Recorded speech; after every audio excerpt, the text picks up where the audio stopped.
सारेगामा कारवां इस तोहफे में है 5000 सुनहरे गाने और कुछ ही।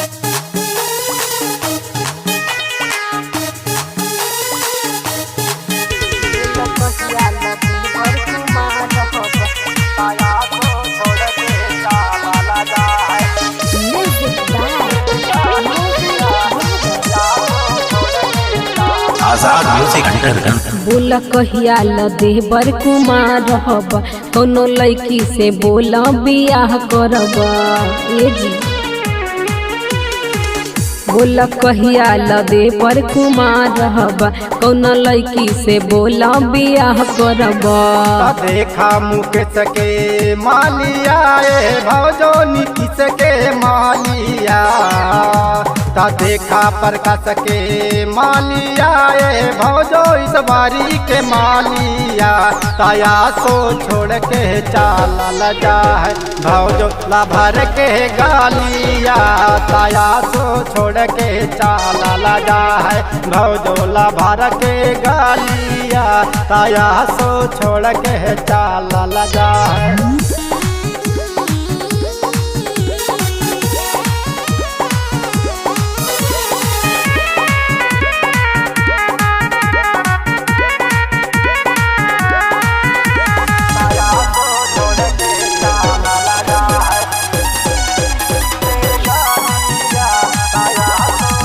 जब तक कुमार रहे रखत रहे मान जी, छोड़ दे ही देवरू हवे दूसहरा के धान जी।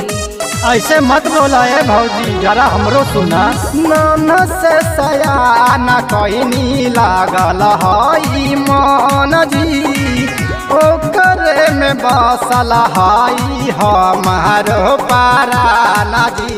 दिलीप के मालिया भौजो सुनील के मालिया, संदीप के मालिया भौजो पंकज के मालिया, ताया सो छोड़ के चाला जाए भौजो लाभार के गालिया, ताया सो छोड़ के चाला जाए भौजो लाभार के गालिया, ताया सो छोड़ के चाला जाए।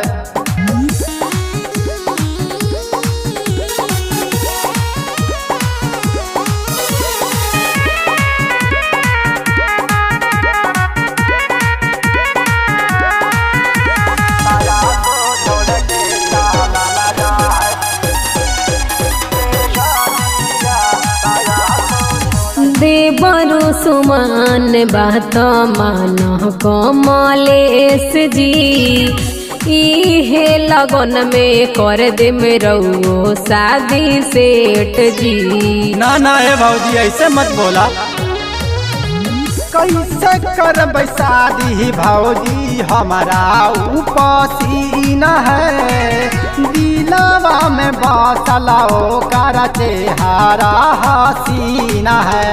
देखा धीरज के मालिया भौजो संतोष के मालिया, सुधीर के मालिया भौजो मंटू के मालिया, ताया सो छोड़ के चालल जाए भौजो लाभर के गालिया, ताया सो छोड़ के चालल जाए भौजो लाभर के गालिया, ताया सो छोड़ के चालल जाए।